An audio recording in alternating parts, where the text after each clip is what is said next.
ఆంజనేయ స్వామికి కుమారుడు ఉన్నాడా? ఉంటే అతని పేరేమిటి? ఆంజనేయ స్వామికి అతని కుమారుడికి మధ్య యుద్ధం జరిగిందా? ఏ సందర్భంలో జరిగింది? ఆంజనేయుడి కుమారుడు అనేసరికి పరాశర సంహిత అన్న గ్రంథాన్ని మనం గమనించవలసి వస్తుంది. పరాశర సంహిత అనే గ్రంథంలో ఆంజనేయునకు కుమారుడు ఉన్నాడు అని మనకు పురాణం తెలియజేస్తుంది. ఈ కథ మహాభారతంలో కానీ రామాయణంలో కానీ ఇతర ప్రధానమైన గ్రంథాలలో కానీ లేదు. కానీ చిత్రభారతంలో అనేక ఇతర గ్రంథాలలో పరాశర సంహితలో ప్రత్యేకంగా ఈ వృత్తాంతాన్ని మనం గమనించవచ్చు.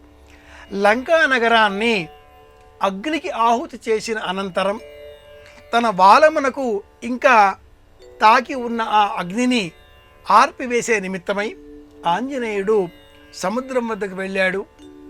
తన తోకను ఆ నీటిలో చల్లార్చుకున్నాడు. ఆ సమయంలో ఆంజనేయ స్వామి దేహం నుంచి ఒక్క చెమట చుక్క రాలి సముద్రంలోనికి పడింది. ఒక్క చెమట చుక్క. చమత్కారంగా ఉండే ఈ కథ పరాశర సంహితలో ఎంత అద్భుతంగా వర్ణించారో ఆ మహాకవులు వింటే, ఆ చెమట చుక్కను స్వీకరించిన ఒక చేప గర్భం ధరించింది. వానర ముఖంతో చేపదేహంతో ఉండే కుమారుణ్ణి కన్నది. అతడిని అహిరావణ బహిరావణులు అనేటటువంటి వారు పాతాళలోక చక్రవర్తులు వారు చేరదీశారు. తమ నగరాలకు కాపలాగా భద్రగా ఉంచుకున్నారు.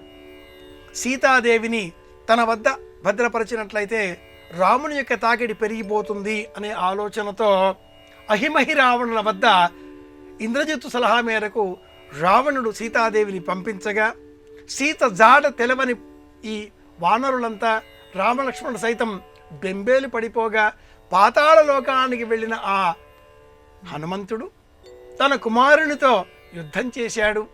యుద్ధంలో విజయం సాధించాడు.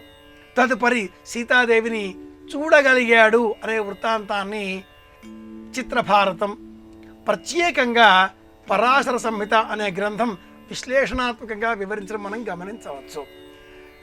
రామ ఆంజనేయ యుద్ధాలు, అర్జున కృష్ణ యుద్ధాలు, హనుమ కుమారుడితో యుద్ధాలు, ఇలాంటివన్నీ కూడా మన కుటుంబాలలో జరిగేటటువంటి వృత్తాంతాలను పరిశీలన చేసుకుంటూ ధర్మం ఎలా ఉందో ఆ వైపున మనం మరలాలి అనే బోధన చేసే నిమిత్తమే, బోధించే నిమిత్తమే ప్రాచీనులు ఇలాంటి వృత్తాంతాలను అల్లికలుగా అల్లారు. ఈ వృత్తాంతం శ్రీరామాయణంలో లేదు.